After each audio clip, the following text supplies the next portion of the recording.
আর একটু পরে দেখি হচ্ছে গিয়ে একটা প্লেন আসতেছে, দেখো মানে এত নিচ দিয়ে প্লেনটা যাইতেছে, মানে মনে হইতেছে যে তুমি লাভ দিলে প্লেনটা ধরতে পারবা, এরকম একটা অবস্থা। কিন্তু ভাই ফাইনালি মানে এত সুন্দরভাবে ভিডিওটা ক্যাপচার হবে আমি নিজেও কল্পনা করি না।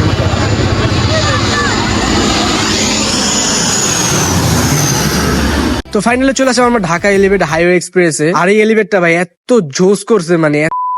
আসসালামু আলাইকুম এভরিওয়ান, কি অবস্থা সবার? আশা করি সবাই ভালো আছো। সো আমি Ahmed Sujan and guys welcome to my new blog. তো এই আমার বন্ধু মুন্না হাসতেছিল আমি ভিডিও করতেছি দেখা, আর পাগলা এখান থেকে ওর ব্লগের সবকিছু সেটআপ মেটআপ করতেছে। সো গাইস আজকের ব্লগটা জোস একটা ব্লগ হইব, কারণ আজকে আমরা এমন একটা জায়গা যাচ্ছি, মানে পুরো একটা স্পেশাল একটা জায়গায়। এর আগের বার তো দেখছি যে প্লেনের রাজ্যে গেছিলাম, বাট ওই প্লেন গুলো হচ্ছে শো পিস হিসেবে দাঁড়া করানো ছিল, মানে একটা জাদুঘর বলা যায়। বাট ভাই আজকে আমরা যাচ্ছি পুরো রিয়েল প্লেনের রাজ্যে, মানে ধরো তুমি দাঁড়ায় রয়েছো তার একটু উপর থেকে, মানে জাস্ট মনে হইব জাস্ট 20 ফিট উপরে, ওই 20 ফিট উপর থেকে হচ্ছে প্লেন যাইতেছে। তো বুঝো এখানকার অনুভূতিটা কিরকম আর ওই জায়গাটা কিরকম হবে। তো আজকের ব্লগে থাকতেছে সব A to Z, কিভাবে যাবা, কোথা থেকে কিভাবে যাইতে হয় সব ডিটেলসে বলতেছি। তো যাইতে যাইতে কথা বলি। ও আর একটা কথা তোমাদের তো বলাই হয় নাই, ঢাকা এলিভেটে যে হাইওয়েটা ওপেন হয়েছে নতুন, তো আজকে আমরা ওই হাইওয়ে এলিভেটে উঠতেছি আজকে। মূলত ওই এলিভেট এক্সপিরিয়েন্স দিয়ে হচ্ছে কি আজকে আমরা যাচ্ছি এয়ারপোর্ট। সো ফুল ভিডিওটা স্কিপ না করে পুরোপুরি দেখতে থাকো, তাহলে হচ্ছে পুরোপুরি বুঝতে পারবা। সো এত ক্লোজ ভাবে প্লেন দেখার জন্য তোমাদের ফার্স্টে যেতে হবে উত্তরা জসিমউদ্দিনের সামনে, ফার্স্টে তোমাদের যেতে হবে। শর্টকাট বলে দিলাম, ওইখানে গেলে হচ্ছে তারপর ওইখান থেকে মাত্র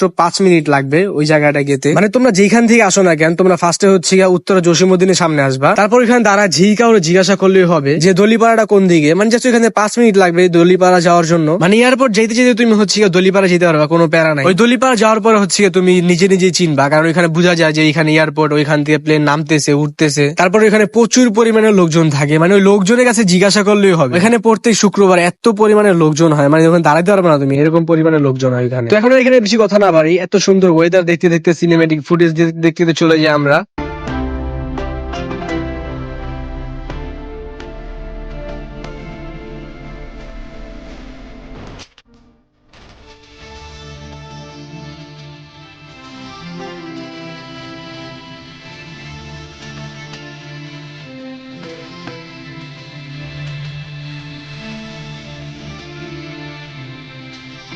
তো ফাইনালি চলে আসলাম আমরা ঢাকা এলিভেট হাইওয়ে এক্সপ্রেসে। আর এই এলিভেটটা ভাই এত জোস করছে, মানে এত সুন্দর, মানে কয়েকটা ভিডিও ফুটেজ দেখছিলাম, মানে পুরাই জোস। এই সাইডটার মধ্যে একটা হাইওয়ে দরকার ছিল, মানে এত পরিমাণে জ্যাম থাকে এই রোডটার মধ্যে। তো ফাইনালি এখানে একটা হাইওয়ে হয়ে গেছে, তাও আবার এত সুন্দর একটা হাইওয়ে। মানে একটা ভিডিও দেখছিলাম এলিভেটের, মানে উপর থেকে যাইতেছে আর এত সুন্দরভাবে ঢাকা সিটিটা দেখাইতেছে, মানে পুরাই জোস লাগলো ভিডিও দেখার পরে আমার। তো একদম মুন্না তো ফুল এক্সাইটেড, মানে ও বলতেছে ভাই আজকে এলিভেটে উঠুম, এত সুন্দর একটা ভিডিও করবো। কিন্তু ভাই আমাদের কপালটা হচ্ছে পুরাই খারাপ। यही नहीं अभी और सुनिए। টোল প্লাজার সামনে গেছি টোল দেওয়ার জন্য, তো ভাবলাম হচ্ছে এখান থেকে টোলটা দিয়ে তারপর রিল্যাক্স উঠাই আমরা। কিন্তু ভাই আমাদের একটা সেনাবাহিনী বললো যে আপনাদের তো বাইক এলাও না। তো আমরা বললাম ভাই বাইক তো অলরেডি এলাও করছে, আমরা ভিডিও দিছি তো যার কারণে আমরা আসছি। তো বলতেছে হ্যাঁ ভাই এলাও করছিল মাত্র 5 ঘন্টার জন্য। खत्म बाय बाय टाटा।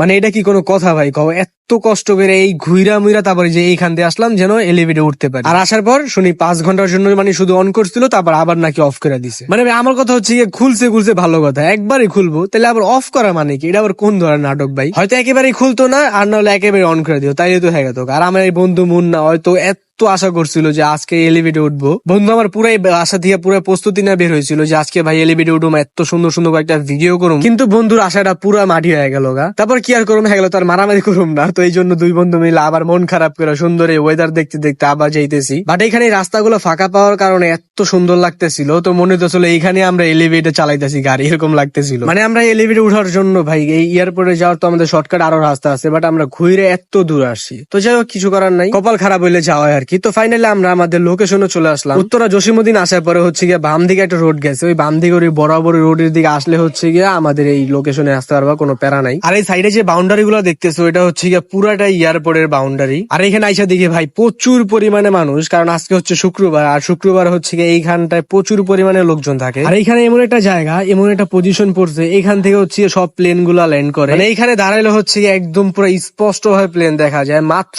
20 ফিট উপরে প্লেন নামে। আর হচ্ছে গিয়ে নিচ দিয়ে দাঁড়াইলে মনে হয় কি একদম হাতের সামনে প্লেন, এরকম লাগে। তো আসার পর আমাদের কয়েকটা ভাইবের দ্বারা পেয়ে গেলাম গা, ওরা আমাদের হচ্ছে গিয়ে পুরো এক্স্যাক্টলি লোকেশন, তারপর হচ্ছে কিভাবে প্লেন নামে কিভাবে উঠে আমাদের সবকিছু দেখাই দিতেছিল। যাক ভালোই হয়েছে এরকম করা ভাইবে দ্বারা পারে তো সব দিকে হেল্প হয়ে যায়। তো আজকে ভাই এত পরিমাণে গরম পড়ছে, আর এই গরমের কারণে হচ্ছে হেলমেট পরে থাকতে থাকতে অবস্থা পুরাই খারাপ হয়ে গেছে গা। আর একটু পরে দেখি হচ্ছে গিয়ে একটা প্লেন আসতেছে, দেখো মানে এত নিচ দিয়ে প্লেনটা যাইতেছে, মানে মনে হইতেছে যে তুমি লাভ দিলে প্লেনটা ধরতে পারবা, এরকম একটা অবস্থা। এই জন্য হচ্ছে গিয়ে এত পরিমাণে মানুষজন এখানে থাকে, থাকারই কথা, কারণ এত ক্লোজ ভাবে প্লেন দেখা যায়, তারপর হচ্ছে এত সুন্দর সুন্দর জায়গা, এরকম এত সুন্দর সুন্দর এখানে কিন্তু ছবিও তোলা যায়, ভিডিও করা যায়। বাট এটার জন্য অনেক পরিমাণে স্ট্রাগল করা লাগে, কারণ এখানে একটা ছবি ক্যাপচার করতে, ভিডিও ক্যাপচার করতে প্রচুর পেন খাওয়া লাগে। পেনটা খাইতে হয় কারণ হচ্ছে গিয়া প্লেনটা কোন দিক দিয়ে যায়, কতটুকু সময় লাগবে, তারপর কোন অ্যাঙ্গেল দিয়ে ছবিটা তুলতে হবে, ভিডিওটা করতে হবে, এটা মিলাইতে মিলাইতে অবস্থা খারাপ হয়ে যায়। তো যাই হোক, এটার এক্সপিরিয়েন্স আমরা একটু পরেই করবো। আর এখানে একটা সুবিধা আছে, এই সুবিধা হচ্ছে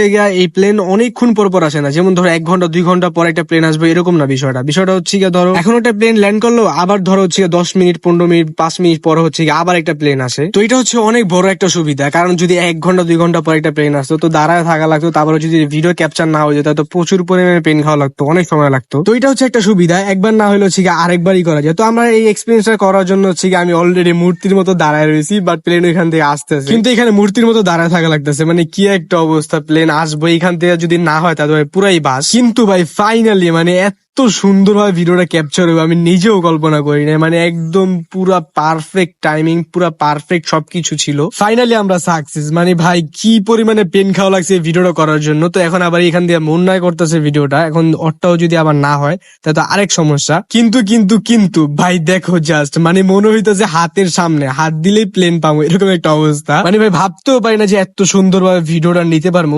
আমরা যদি চিন্তা করতাম যে শুধুমাত্র যে ছবি নেওয়ার জন্য, তাই তো ভাই এটা কখনই পসিবল না, কারণ এখান থেকে একটা প্লেন ল্যান্ড করতে সর্বোচ্চ 5 সেকেন্ড সময় লাগে, আর এই 5 সেকেন্ডের মধ্যে পারফেক্ট ছবি নেওয়াটা পুরাই একটা টাফ। তো যার কারণে আমি এখান থেকে ভিডিও অন করে রাখছি, ওই ভিডিও অন দিয়ে তারপর হচ্ছে এখান থেকে স্ক্রিনশট নিয়েছি, পুরা মানে পুরো পারফেক্ট হয়েছে সবকিছু। তোমাদের এমনিতে সিনেমেটিক দিয়ে ভিডিওটা দেখাই, তাহলে তুই সবকিছু সুন্দরভাবে বুঝতে পারবা। সো চলো লেটস গো।